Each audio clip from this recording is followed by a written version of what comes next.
Hello बच्चों, आज हम लोग पढ़ेंगे Holmes theory of mountain building. ये फिजिकल ज्योग्राफी बीए पार्ट 1 में। इस थ्योरी का बेसिस क्या है? तो इसमें कहा जाता है कि जो थर्मल कन्वेक्शन करेंट्स होते हैं ये पृथ्वी के अंदर से ओरिजिनेट करते हैं और यही माउंटेन बिल्डिंग के लिए मेन फोर्स होते हैं। अब ये अंदर जो है सब स्ट्राटा, ऊपर स्ट्राटा है, नीचे सब स्ट्राटा। तो अंदर सब स्ट्राटा में रेडियो एक्टिव एलिमेंट्स की एक्टिविटीज की वजह से जो हीट जनरेट होती है उससे ये बनते हैं। इन्होंने बताया है कि पृथ्वी के 3 लेयर या 3 जोन होते हैं। सबसे ऊपर वाला जो 10 से 12 किलोमीटर मोटा है वो है ग्रेनोडियोराइट। दूसरा इंटरमीडिएट लेयर है 20 से 25 किलोमीटर का, वो है एम्फीबोलाइट। और सबसे अंदर का जो लेयर है वो है एक्लोजाइट। और होम साहब ने ये लेयर्स में सबसे ऊपर वाले को क्रस्ट कहा है, जो कि सिलिका और एल्युमिनियम से बना है, सियाल।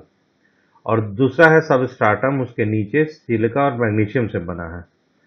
तो जो रेडियो एक्टिव एलिमेंट्स हैं एक्चुअली ये क्रस्ट या ऊपरी पोर्शन में स्ट्राटा में ज्यादा हैं, लेकिन कंडक्शन और रेडिएशन के थ्रू ये जो गर्मी है ये फैल जाती है।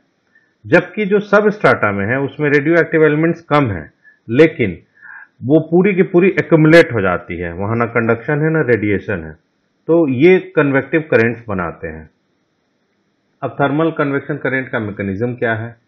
तो सब स्ट्राटा में कहीं ना कहीं ये कन्वेक्टिव करंट जब तैयार होते हैं, तो अब ये देखते हैं कि जो इक्वेटर है वहां पर ये ज्यादा है टेम्परेचर ग्रेडियंट और पोल्स में कम है। तो जो कन्वेक्टिव करंट्स हैं वो इक्वेटोरियल क्रस्ट पे बनेंगे और नीचे की ओर जाएंगे और फिर पोलर क्रस्ट की तरफ निकलते हैं। अब कन्वेक्टिव करंट जो है वो कॉन्टिनेंटल क्रस्ट में कहीं ज़्यादा पावरफुल होते हैं और ये ओशियनिक क्रस्ट में उतना पावरफुल नहीं पाए जाते हैं। और जो इक्वेटोरियल क्रस्ट में जो करंट तैयार होंगे वो पोल्स की तरफ मूव करेंगे। तो नॉर्थ और साउथ पोल की तरफ इक्वेटर से जाएंगे। और इसको इस तरीके से इस डायग्राम में हम लोग देखते हैं। क्रस्टल मास जो है ये ऊपर, यहाँ पे जैसे दो असेंडिंग करंट जा रहे हैं, तो ये ऊपर की ओर गए और जाकर डाइवर्ज हो गए, डाइवर्ज हुए, डाइवर्जेंट जो कन्वेक्टिव करंट हुए। तो यहाँ से क्या होता है कि ये कॉन्टिनेंट में ये ब्रेक करेगा, तो यहाँ सी बनेगा। और डाइवर्जेंट कनेक्टिव करंट से कॉन्टिनेंटल ड्रिफ्टिंग होगी, ये टूटेगा और यहाँ पर सी बनेगा। अब अगर ऐसा भी हो सकता है कि दो लैटरल कन्वेक्टिव करंट हैं जो कि कॉन्टिनेंटल या ओशियनिक क्रस्ट में कन्वर्ज कर रहे हैं, और जो कंप्रेसिव फोर्स जनरेट हो रहा है वो उस क्रस्टल जोन में सबसिस्टेंस, जैसे कॉन्टिनेंट है, यहाँ कॉन्टिनेंटल शेल्फ है। अब यहाँ एक तो सेडिमेंटेशन भी हो रहा है और यहाँ करेंट्स जो हैं वो नीचे की तरफ जा रहे हैं। तो जो कन्वर्जेंट कन्वेक्टिव करंट हैं ये क्रस्टल ब्लॉक को नीचे की तरफ मूव कर रहे हैं। तो यहाँ पर जो है ऑपोजिट डायरेक्शन में जाने की वजह से जो यहाँ पर ये माउंटेन बनाते हैं और ये जियोसिंक्लाइन बनाते हैं, यानी यहाँ सी नहीं बनेगा, यहाँ जियोसिंक्लाइन बन रहा है। तो इसको फिर से समझें कि दो लैटरल कन्वेक्टिव करंट हैं, ये कॉन्टिनेंटल और ओशियनिक क्रस्ट जहाँ पर मिलते हैं, जहाँ कॉन्टिनेंट और ओशियनिक क्रस्ट मिल रहे हैं, यहाँ पर दो लैटरल कन्वेक्टिव करंट हैं, ये एक दूसरे की तरफ आए और उसके बाद नीचे की तरफ जा रहे हैं। तो यहाँ पे जियोसिंक्लाइन बनेगा और यहाँ पे सी नहीं बनेगा। अब कन्वेक्टिव करंट्स जो लोकेशन वाइज दो तरह के हो सकते हैं, एक तो राइजियम कॉलम और एक फॉलिंग कॉलम। ये देखिए राइजियम कॉलम है और ये फॉलिंग कॉलम। जो राइजिंग कन्वेक्टिव करंट हैं ये क्रस्ट की तरफ जाके डाइवर्ट कर जाएंगे, एक दूसरे के अपोजिट चले जाएंगे और यहाँ पे सी फॉर्मेशन हो रहा है। जबकि जो कन्वर्जिंग है यहाँ पे जियोसिंक्लाइन का फॉर्मेशन हो रहा है। तो इसी के बेसिस पे इन्होंने जैसे टेथिस सी का कॉन्सेप्ट दिया था, जैसे इन्होंने बताया था कैसे टेथिस ओपनिंग करती है और उसके बाद दो तरह का कन्वर्जेंस, डाउनवर्ड मूविंग, डिसेंडिंग, नीचे की तरफ करंट ले जाते हैं, लॉरेंसिया और गोंडवाना लैंड। और टेथिस कंप्रेस होकर अल्पाइन कैसे बनती है, क्लोजिंग ऑफ टेथिस।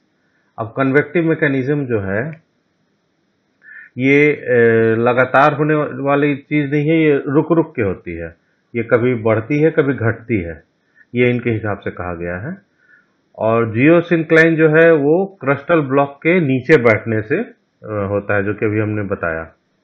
और इसमें जो कॉन्टिनेंटल और ओशियनिक क्रस्ट होते हैं एक दूसरे की तरफ आते हैं और कॉन्टिनेंटल शेल्फ के पास ये नीचे की तरफ जाते हैं और यहाँ से बहुत ज़्यादा कंप्रेशन होता है, जिससे क्रस्ट जो है यहाँ सबसिस्टेंस होता है और जियोसिंक्लाइन बनता है। ये इस डायग्राम की बात कर रहे हैं।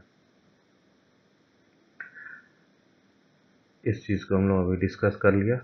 जो कंटिन्यूअस कंप्रेशन और सेडिमेंटेशन अगर होता रहा है, जैसे जियोसिंक्लाइन पर और ज्यादा प्रेशर बनता रहा, तो ये एक साइक्लिक पैटर्न भी हो जाएगी जियोसिंक्लाइन की, सेडिमेंटेशन की और ओरोजेनेसिस, यानी कि अब इसके बाद माउंटेन्स का बनना चालू होगा। तो अब इस डायग्राम में देखिए, इसको 3 स्टेज में उन्होंने बड़ा सुंदर से बताया है। पहला स्टेज एक बहुत ही लंबा ड्यूरेशन होता है। इसमें क्या है कि कन्वेक्टिव करेंट्स जो हैं ये सबस्ट्रेटम में ओरिजिनेट करेंगी। उसके बाद जो राइजिंग कन्वेक्टिव करंट दो सेंटर के ये कन्वर्ज कर रही हैं कॉन्टिनेंटल शेल्फ के पास, और जियोसिंक्लाइन बनता है कंप्रेशन से। तो और जब जियोसिंक्लाइन बनता है तो इसमें बहुत सारा सेडिमेंटेशन और सबसिस्टेंस, जब इसमें सेडिमेंट जमेंगे ये नीचे की तरफ बैठता जाएगा और ये धीरे धीरे जियोसिंक्लाइन नीचे बैठता जाता है और नीचे जाएगा, नीचे हीटिंग होगी, मेटामॉर्फोसिस होगी। ये आप देख रहे हैं, नीचे जाएगी, हॉट होगा, फिर ठंडा होगा, ऊपर आएगा, ये साइकिल बनी रहेगी। नीचे काफी हॉट है और जियोसिंक्लाइन ये ग्रेजुअल जो है ऊपर से नीचे की तरफ सबसिस्टेंस हो रहा है। इसके बाद जो सेडिमेंट्स है इनका मेटामॉर्फोसिस होते जा रहा है और ये फर्दर डाउनवर्ड मूवमेंट है। अब जो इसमें मेटामॉर्फोसिस, जैसे एम्फीबोलाइट जो थे वो और नीचे जाके इक्लोजाइट्स बन गए, और जब ये हीट नीचे जा रहा है मेटामॉर्फिज्म के, तो ये एक जगह एक्युमुलेट नहीं करता है, ये मूव करता रहता है। तो इसमें क्या क्या बनता है, जियोसिंक्लाइन बना, सेडिमेंटेशन हुआ, सबसिस्टेंस हुआ, नीचे की तरफ गया, और इसके बाद कन्वेक्टिव करंट जो है, और ये कन्वेक्टिव करंट्स की ही वजह से हो रहा है और कन्वेक्टिव करंट्स उसकी वजह से बन भी रहे हैं। तो ये मेटामॉर्फिज्म का प्रोसेस चलता रहेगा। अब सेकेंड फेज में क्या होगा कि जो कन्वेक्टिव करंट से इनकी स्पीड बढ़ जाएगी, लेकिन थोड़े समय के लिए। जब थोड़े समय के लिए बढ़ेगी तो जो downward movement of cold materials, ये जो डाउनवर्ड मूवमेंट हो रहे हैं cold material in falling column, नीचे जा रहा है, और upward movement of hot materials, ये कुछ ही देर चलेगा। लेकिन इससे फायदा क्या है कि ये जियोसिंक्लाइन में यहां से प्रेशर बनेगा और ये फोल्डिंग का प्रोसेस शुरू हो जाएगा और नीचे मेटामॉर्फिज्म भी हो रहा है। अब ये जो पूरा प्रोसेस है शॉर्ट टर्म के लिए, इसी को ओरोजेनेसिस कहा जाता है। उसके बाद आ जाएगा थर्ड स्टेज, ये खत्म हो, धीरे धीरे कन्वेक्टिव करंट्स का इसमें कम होना शुरू हो जाएगा। इसमें भी प्रोसेस वही है और स्पीड धीरे धीरे कम हो रही है, और जो राइजिंग कॉलम है ये ऊपर, अब यहाँ पे थोड़ा हम देखेंगे कि ऊपर ये यहाँ से हॉट और कोल्ड नीचे जा रहा है, ये ऊपर की ओर आ रहा है, और ये फोल्डिंग रेंज जो है ये अच्छे से फोल्डिंग होते चले जा रहे हैं। तो इनकमिंग जो हॉट मटेरियल्स थे फॉलिंग कॉलम के और upward movement of cold material rising column के, ये बहुत ही कम समय के लिए और धीरे धीरे हो रहे हैं। अब इस थ्योरी में क्रिटिसिज्म क्या क्या है? पहला कि राइजिंग एंड फॉलिंग कॉलम एक डाउटफुल फेनोमेना है। इस तरीके से इतना बड़ा नेचुरल फेनोमेना माउंटिंग बिल्डिंग का होना मुश्किल है। दूसरा चीज है कि होल मैकेनिज्म जो है कन्वेक्टिव करेंट्स का, वो डिपेंड किस पे कर रहा है, तो heat generated by radio active elements in substratum, जिसको कि अब आज हम लोग मेंटल भी कहते हैं।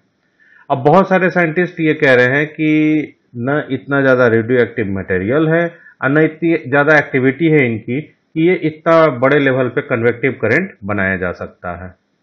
तीसरा है कि horizontal flow of thermal convective current जो है कॉन्टिनेंटल और ओशियनिक क्रस्ट में, ये एक डाउटफुल फेनोमेना है, क्योंकि जो horizontal flow of conversion movement of convective current possible नहीं है। ये जो इस डायग्राम में जो ये इस तरह का दिखा रहा है, ये पूरा हॉरिजॉन्टल मूवमेंट हो रहा है या यहाँ पे हॉट एंड कोल्ड का हो रहा है, तो ये जो स्ट्राटा के नीचे जो हॉरिजॉन्टल मूवमेंट है ये डाउटफुल फेनोमेना है। इसके बाद चौथा है कि जो ऊपर का एम्फीबोलाइट नीचे जाके इक्लोजाइट हो जा रहा था और फिर डाउनवर्ड मूवमेंट हो रहा था रिलेटिवली डेंसर इक्लोजाइट में, ये भी एक डाउटफुल फिनोमेना है क्योंकि इसका अभी कोई तरह का हमारे पास रिसर्च फाइंडिंग नहीं है। तो एक तरह का हाइपोथेटिकल कंडीशन इन्होंने बताया है। जैसे अगर इनकी इस कॉन्सेप्ट को ले भी दिया जाए तो फिर डेंसिटी 3 से 3.4 हो जाना और इसके बाद फिर इक्लोजाइट को सिंक कराना, ये भी डाउटफुल है। पांचवा है कि convective currents are originated at few centres only under continental oceanic crust.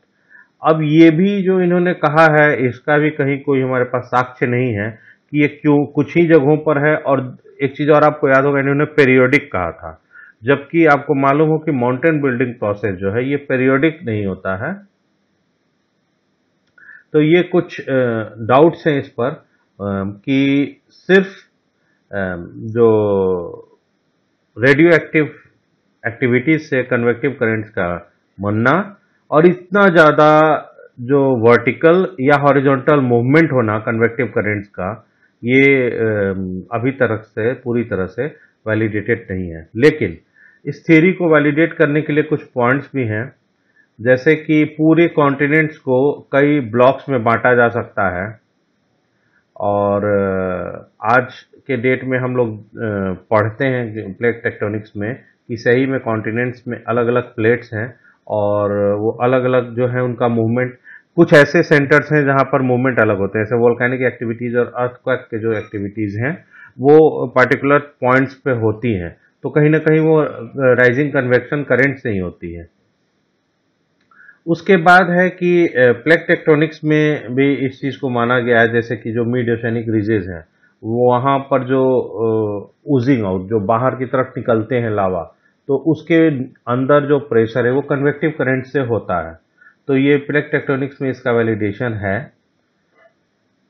अब एक बात यह है कि आज से कितने साल, 80-90 साल पहले एक थ्योरी बनाई गई और माउंटेन बिल्डिंग के लिए एक बहुत हद तक उस टाइम के हिसाब से तो ये माउंटेन बिल्डिंग का एक बहुत ही बढ़िया थ्योरी था।